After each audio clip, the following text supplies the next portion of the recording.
beresiko ketika secara geografis posisi bus menurun, ditinggalkan, sedangkan tekanan angin di dalam pressure angin yang sebetulnya untuk memberikan gaya tekan cakram kampas.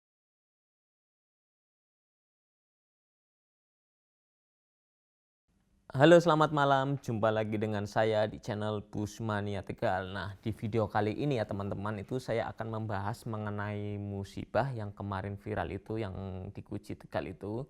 Jadi ada sebuah bus itu gelundung terjun ke jurang gitu loh. Ada kabar yang menyebutkan bahwa di dalam bus itu ada anak kecil yang main-main di kemudi dan dia menarik rem tangan, dan ada juga yang menyebutkan bahwa ini adalah kesalahan dari si supir. Tapi di pembahasan ini kita itu tidak akan menyalahkan siapa-siapa, cuman kita ini akan menjadikan sebagai edukasi pembelajaran di diskusi ini supaya kedepannya tidak terjadi lagi. Nah, pembahasan diskusi ini nanti saya akan bersama dengan Mas Koko. Jadi Mas Koko ini adalah seorang dia itu lulusan apa ini? Dia itu pernah mendapatkan muri ya Mas ya. Muri, dia tuh penghargaannya mendapatkan muri gitu. Jadi dia itu tahu tentang mesin gitu loh. Jadi nanti akan saya diskusikan bersama beliau. Sebelum saya diskusikan dengan beliau, saya akan tampilkan gimana sih kronologi visualnya kejadiannya di Guci kemarin itu dalam tayangan ini.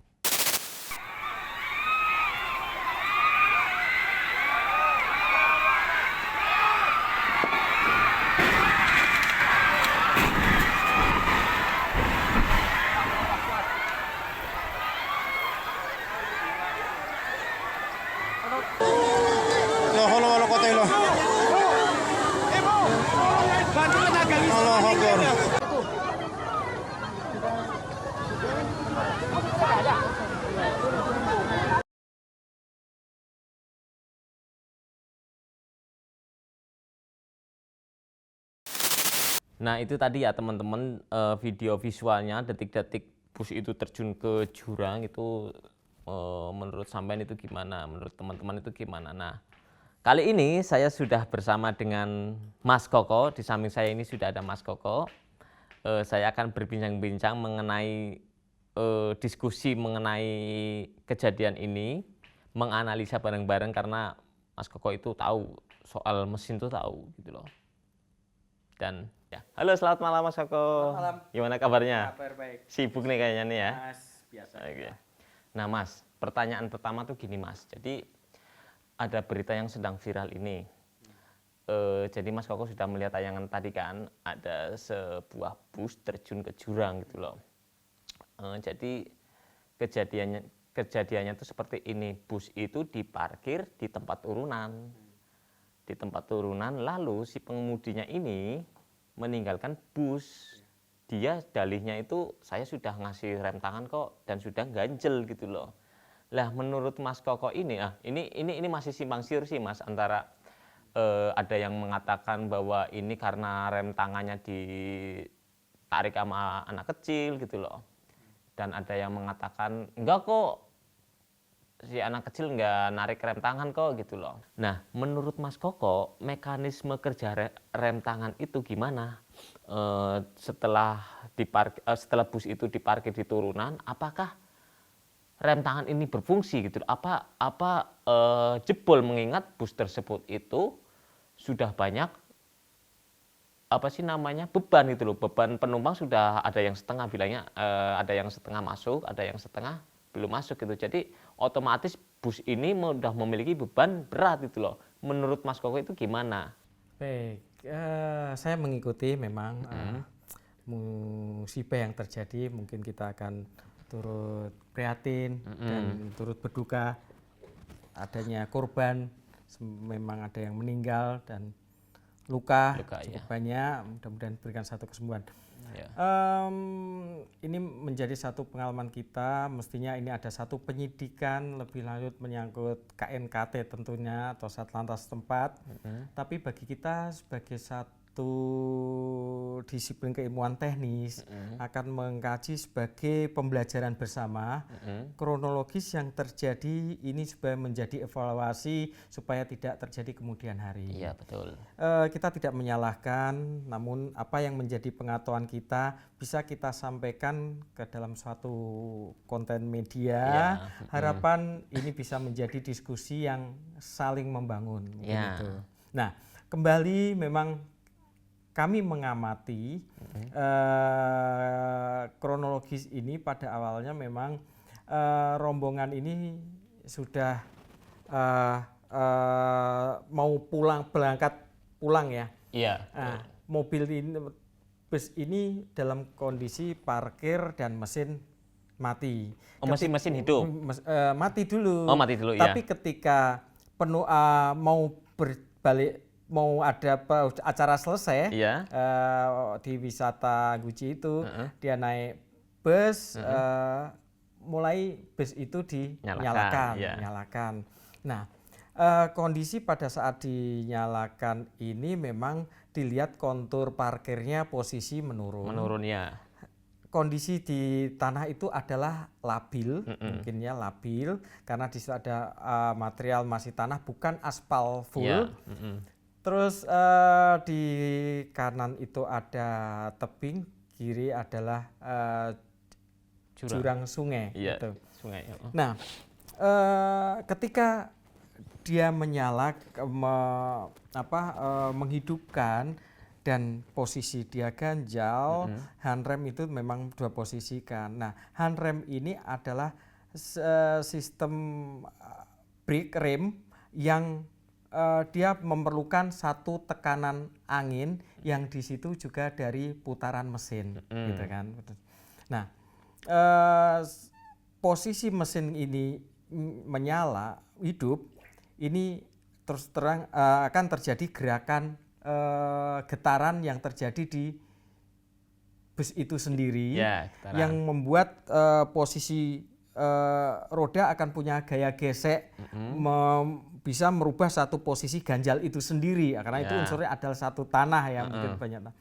Nah, penumpang sendiri sudah satu masuk, getaran itu terjadi gitu ya. Ini memang berisiko ketika secara geografis posisi bus menurun, ditinggalkan, sedangkan tekanan angin di dalam pressure angin yang sebetulnya untuk memberikan gaya tekan cakram kampas, disc brake-nya ke disc brake itu juga ke tromolnya ya, itu juga tidak ada yang ngontrol, itu mestinya manusia yang mengontrol di panel dashboard, sehingga kalau itu turun dia harus menambah RPM-nya supaya tekanan angin sebagai kompresi untuk mendorong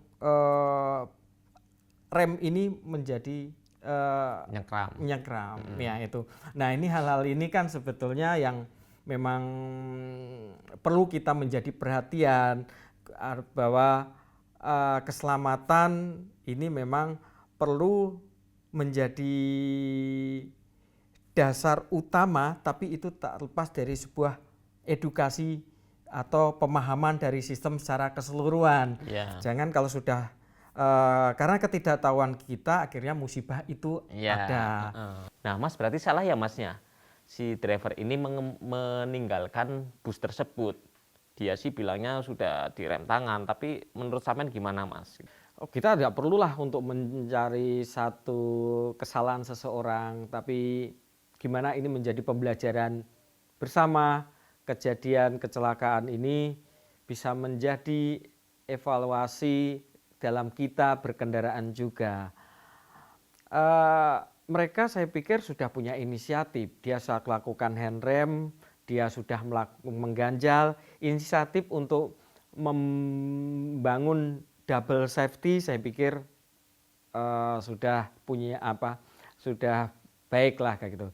Tapi yang harus kita lihat memang beresiko juga ketika kondisi jalan turun dan berparkir di memang kondisi di pegunungan ya, mungkin yang jalan rata itu juga enggak banyak, dan objek wisata itu di Guci memang rame, di saat itu memang banyak wisata lokal.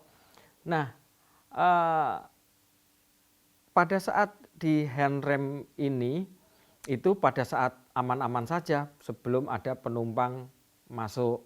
Tapi ketika sudah ada penumpang masuk dan mesin itu menyala, mungkin di situ ada satu getaran yang terjadi di roda sehingga pergeseran ganjal ban itu bisa terjadi.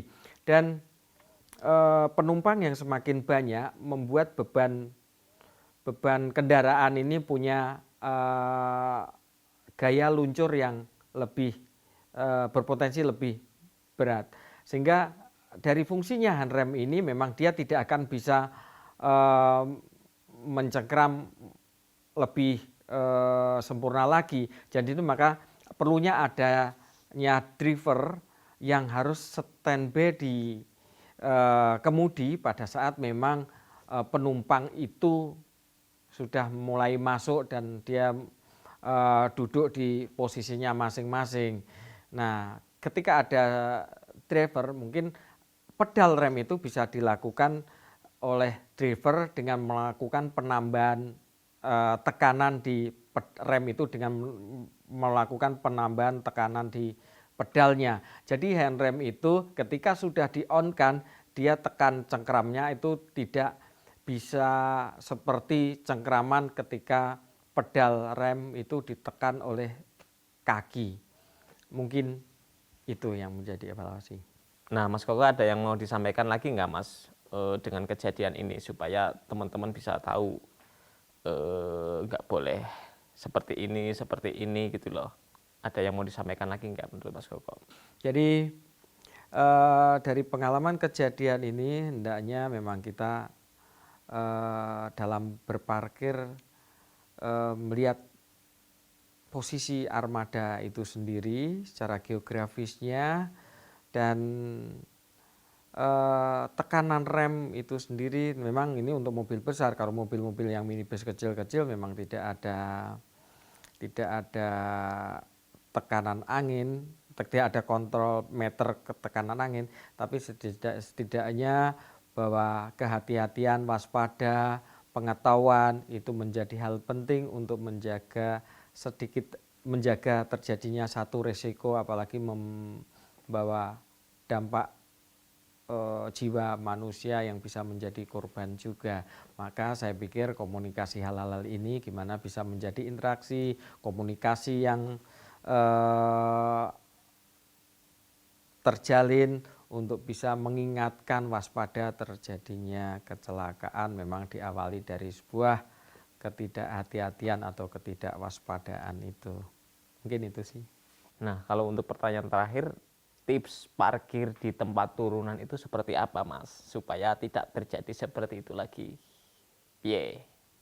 Jadi ketika memang kita mau parkir dan potensi punya gaya gravitasi ke arah mana mobil ini akan diarahkan, turunan gitu ya. Apakah dia belok ke kiri, mestinya arah setir itu diposisikan agak melawan areal yang tidak terlalu membahayakan. Jadi kalau tebing kiri, satu kiri jurang, misalnya satu itu kiri sungai, satu kanan itu adalah tugu, ada tugu misalnya atau tebing, ini memang lebih cenderung setir itu diarahkan ke kanan atau ke kiri, itu untuk jika terjadi tekanan dari belakang atau gaya dorong mobil ini tidak lepas kendali, dia masih ada benteng yang bisa mengamankan terhadap orang lain. Itu. Jadi kalau bisa ya, meskipun kita udah nyari parkiran, waduh parkiran itu yang datar nggak ada, adanya terus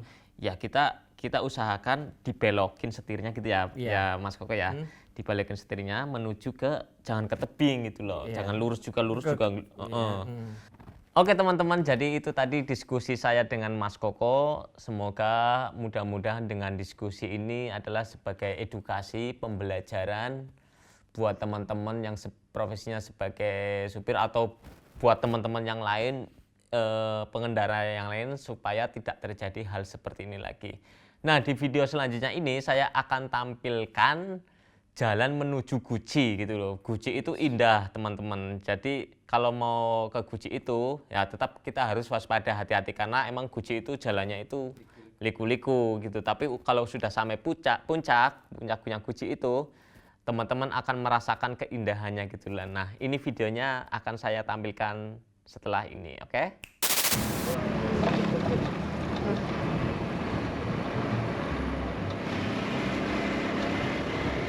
Oke guys, kita memasuki tanjakan curam. Nah, tanjakan curam ini guys. Tanjakan curam. Ya. Ini kalau yang pertama kali naik ini, itu pasti merasakan sensasi yang wah gitu loh. Tapi kalau yang sudah terbiasa, dijamin terbiasa. Nah, ini curam ini. Ini curam sekali, guys. Oke. Waduh.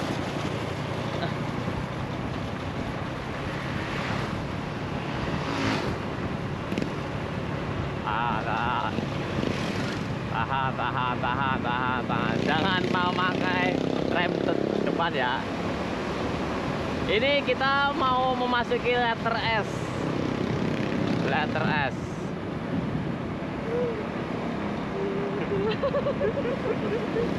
Ini letter S ini. Ini kalau naik motornya yang enak itu miring-miring kayak Valentino Rossi. Tuh. Ini letter S, huruf S nih. Kalau dari atas itu kelihatan huruf S-nya ini. Oh. Gas. Ini sudah mulai nggak tua. Biasanya tuh kalau itu tuh macet banget ini.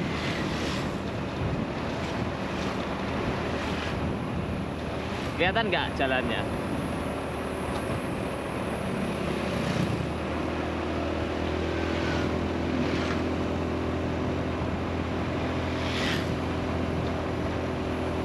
Ini tikungan tuh curam. Ada tikungan tajam juga ini. Bismillahirrahmanirrahim.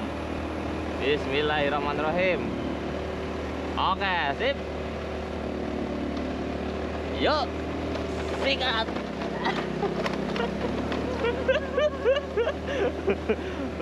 Gitu tuh. Tahan. Ini tuh tajam banget ini. Waduh. Oke guys, tajam ya. Ini kalau nggak terbiasa asli jangan dah pokoknya. Pokoknya kalau yang sudah pernah kesini nggak apa-apa. Soalnya jalannya tuh kayak gini.